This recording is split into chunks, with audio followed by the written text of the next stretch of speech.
Namshukuru Mungu kwamba siku ya leo hii nimekuja kwa Ngole. Tuje tumuunge mkono mwenzetu, tumtie moyo. Ndugu zangu wananchi,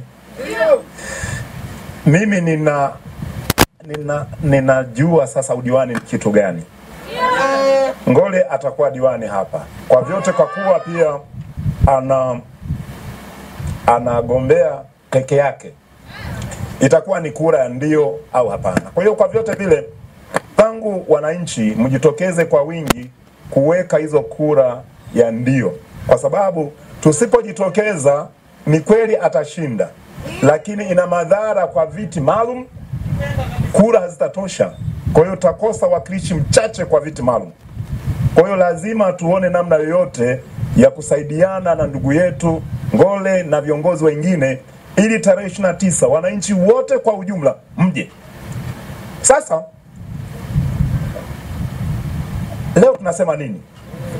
Unajua, ukishaongea na mtu akishakubali, maneno sio mengi, sio? Labda ni ufafanuzi wa mambo ya ukweli. Kitu cha ukweli, sio jamani? Mimi nilipokuwa naingia Njombe mjini kwa sikujua udiwani vizuri kuna nini kule. Na imani pia wananchi hawajui diwani kazi yake ni nini kubwa. Kwanza nilikustana na heshima kubwa sana kutoka kwa wananchi. Huyu anaitwa diwani. Kwa hiyo sasa ile heshima ni kweli ni kubwa, lakini mara moja moja inaweza pia kukosewa kidogo. Ikaonekana huyu diwani sasa ana kila kitu. Niseme kitu cha ukweli, kama mimi ni Mkristo. Diwani ni mwakilishi wetu kwa sehemu kubwa kwenye vikao vya maamuzi mazito ya halmashauri. Lakini diwani ni mtu anayeunganisha mipango mbalimbali ya serikali na wananchi. Anasaidia kuplani na kufikiri namna bora ya kuendeleza wananchi katika maeneo ya kwao.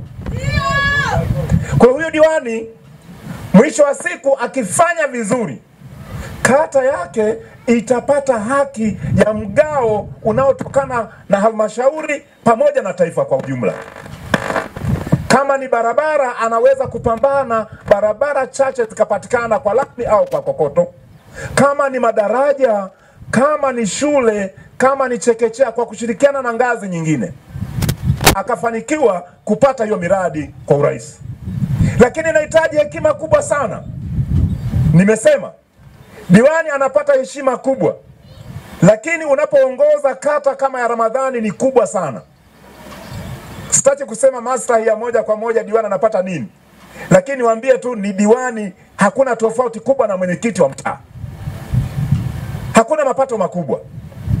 Nilipokuwa diwani Njombe, mimi nilijikita kwenye kupambana na kero za wananchi. Kwa mfano, ukarabati wa nyumba katika mji wetu wa Njombe ambao ni kata ya Ramadhani, Mji Mwema na Njombe mjini. Ipo sheria moja ngumu sana, Mheshimiwa Ngole, inayotaka mitaa ya Ramadhani, Mji Mwema na Njombe mjini, nyumba za mjini zijengwe magorofa tu. Unaitwa mpango kabambe. Lakini nilipokuja kuwa diwani wa Njombe mjini, nilishauri wenzangu madiwani kwamba hawa Wakinga, Wabena, Wapangwa na wanaokaa Njombe wanatamani kuwa na gorofa. Yes. Lakini hebu tuende taratibu.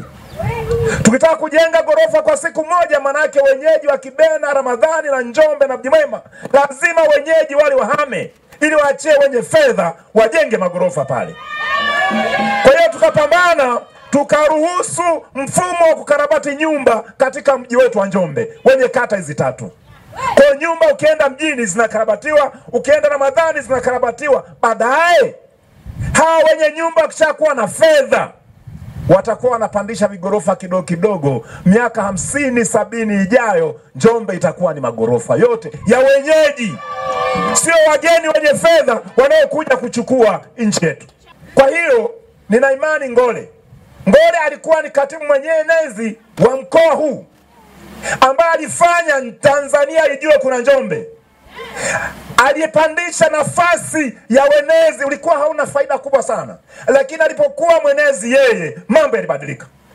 Kwa nguvu yake ile ile, kwa nguvu yake ile ile, naamini Ngole atakwenda halmashauri kushirikiana na wenzetu madiwani wa kata nyingine kuhakikisha kwamba Njombe inakuwa bora kuliko jana, na hapo lazima nimwamini. Kwa hiyo huyu Ngole tumuombee sana. Yeye ni binadamu, ataweza kuwa pengine na mapungufu mawili watatu, lakini Ngole huyu anaweza kutuvusha. Mimi leo nilikuwa nimekuja tu kufurahi. Nimetengeneza nyimbo mbili tu, nikasema mimi nakuja kwa Ngole hapa kufurahi tu, kwa sababu mimi mwaka huu nilitaka kwenda Dodoma. Tulikuwa 11 kule Dodoma. Bahati mbaya katika 11 majina 6 na mimi nimo. Jina moja kwa bahati mbaya halikuja mwingine, lakini kidogo tu niingie Dodoma na muziki wake ningeupata, ungekuwa na Ngole hapa kuna Lutonde anafanya mambo mazuri sana.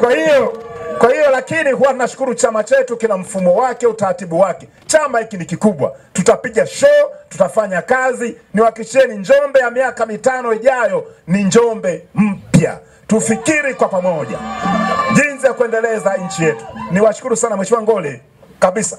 Mimi na imani sana wenzio tuko hapa Njombe, tunashukuru sana uwepo wako. Najua tutashirikiana katika kufanya mambo mbalimbali hapa Njombe. Tunataka Njombe yenye ushindani. Tunataka Njombe ambao haitwi Iringa. Wakati wa chuo kikuu kinataka kujengwa hapa Njombe, mara ya kwanza walikataa kutupa chuo, walisema Njombe ni Iringa. Sisi sio Iringa, sisi ni Njombe. Na ili Njombe ionekane lazima kuwe na watu wajeuri kama kina Ngole hivi. Wanasema Njombe sio Iringa, Njombe ni mkoa. Na Ngole mimi naamini utapambana. Utalinda heshima ya wana Njombe, kwamba Njombe ipo, kwamba Ramadhani ipo, hakuna kubabaishwa. Tunataka Njombe tuonekane katika ramani ya dunia. Nawashukuru sana Mungu, nashukuru kwa mwaliko wa leo. Tumekuja hapa tufurahi kwa pamoja. Endeleeni kumuunga mkono Ngole, na mimi nimefurahi. Ni mkutano wa heshima kweli kweli huu. CCM oye! Lutonde oye! Ngole oye! Mwanyika oye! Daktari Samia oye! Sasa naomba tupate wimbo moja hapa kutoka msanii hapa. Baada hapo tutaendelea na utaratibu. CCM oye! Uje msanii mara moja hapa, piga wimbo moja hapa, tuburudike kidogo. Baada ya hapo